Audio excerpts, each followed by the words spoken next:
Bonjour tout le monde! Par cette belle journée de pluie. Alors, regardez pas mon bureau, c'est une catastrophe. Et je pense que mon bureau est aussi encombré que mon esprit. Il y a beaucoup de choses qui tournent en même temps. Ce que je voulais vous montrer aujourd'hui, j'ai reçu plusieurs appareils dernièrement. Je voulais vous montrer un appareil spécifique qui était très prisé à l'époque, avant l'arrivée de ces petits articles-là, les petites cassettes audio. Il y avait d'autres choses, il y avait les grosses bobines, puis entre les deux, il y a eu les cassettes 8 pistes qui n'ont pas été beaucoup en succès parce que les cassettes étaient trop grosses. Dommage que j'en ai déjà eu en utilisation quand j'étais jeune, mais je n'en ai plus aujourd'hui. Donc, on va mettre l'appareil en marche, puis on va regarder ce que ça vaut. Je vous reviens. Voilà la bête!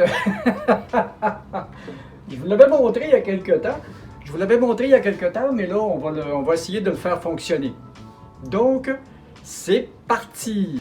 On va regarder au moins parce que c'était, je ne sais pas si pour ceux-là, mais la plupart, c'était géré par un moteur central qui avait un petit, je ne sais pas si on peut l'enlever.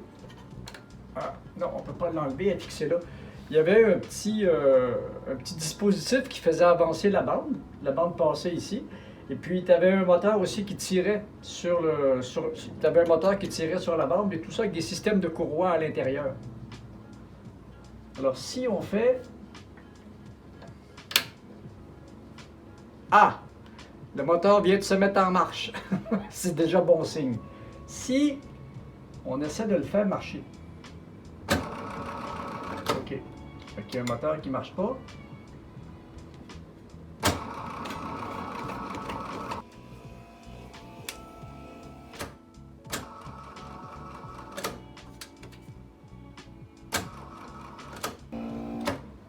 Bon, ben je vous reviens, je vais devoir l'ouvrir pour aller voir à l'intérieur l'état des courroies. À plus! Ah, j'ai réussi à repartir la bête.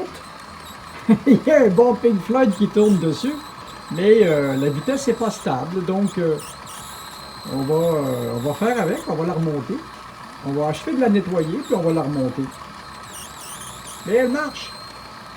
Puis après ça, ben, je vous ferai entendre, quand j'aurai stabilisé la vitesse, ben, je vous ferai entendre ce que ça donne. Mais la qualité est bonne. Ouais, c'est le fun, le fameux tape, il a fini par fonctionner. Ce qui arrive, c'est que tous les caoutchoucs, là, je vais enlever ça. Ah! Ah, on l'entend ici aussi. Ça va sortir ça. Bon, ce qui arrive, le fameux tape deck a fini par fonctionner. Regardez-moi ça. Ça fait un bruit infernal. Ce qui arrive, c'est que ces vieilles machines-là, il n'y a pas beaucoup. Il y a de l'électronique. Je vais vous montrer en arrière.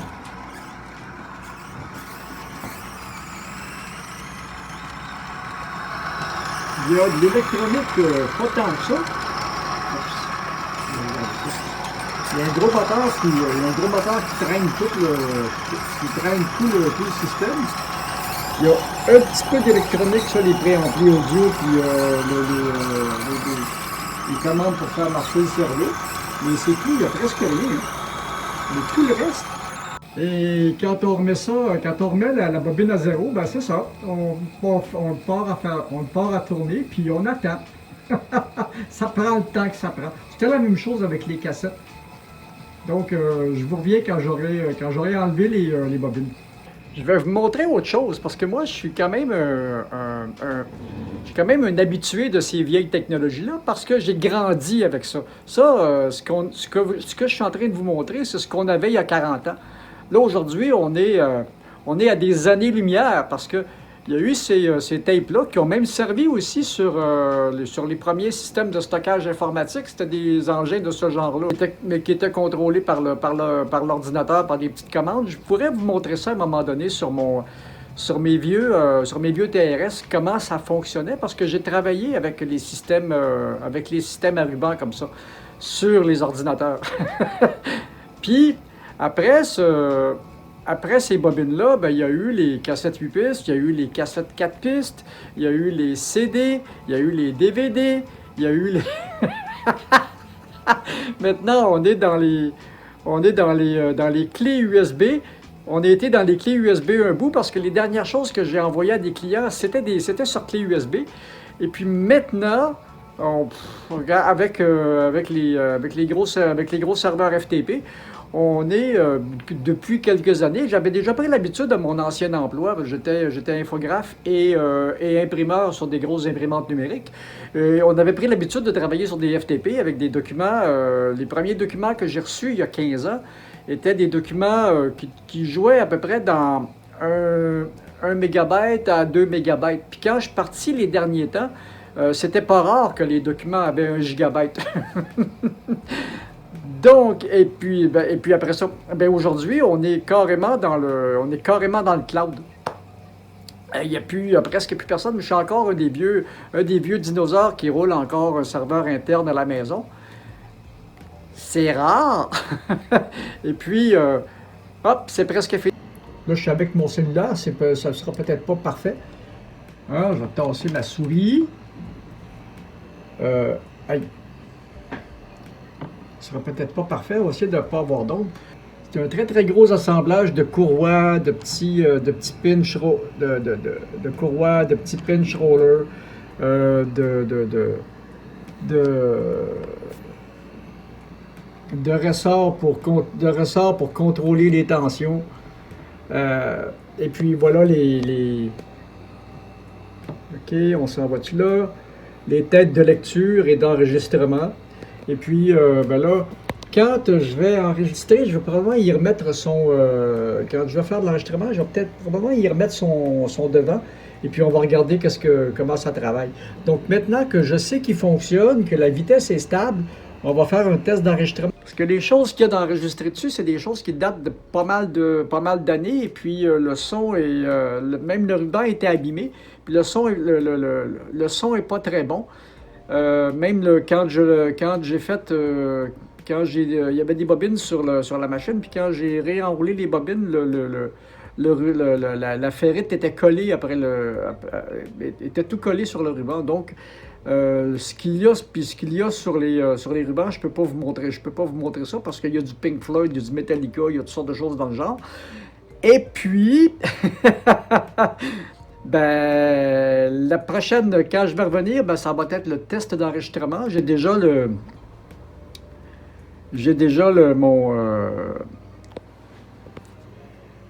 mon Cubase qui est ouvert, qui est prêt pour le projet. Alors, on va vous montrer ça.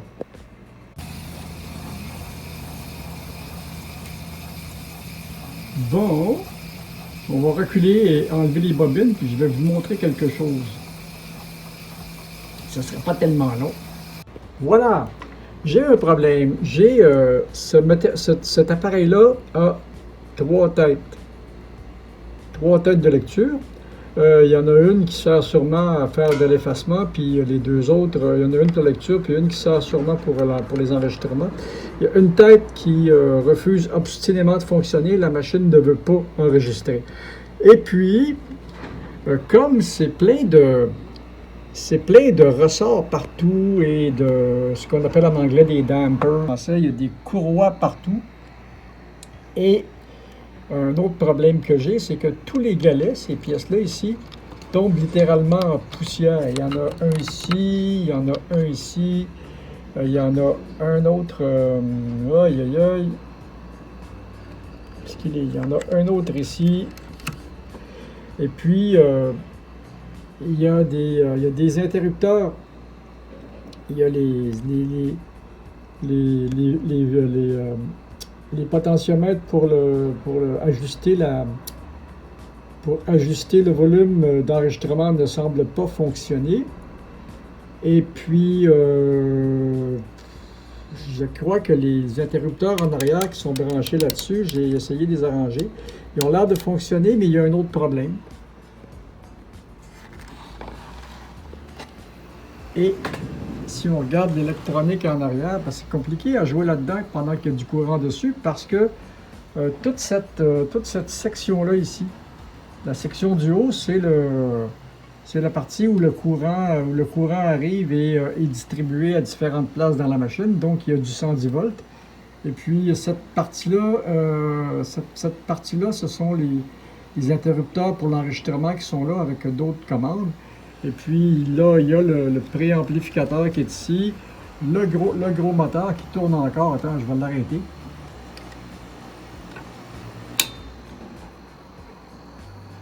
Et le transformateur qui fait toute l'entrée du voltage. Donc,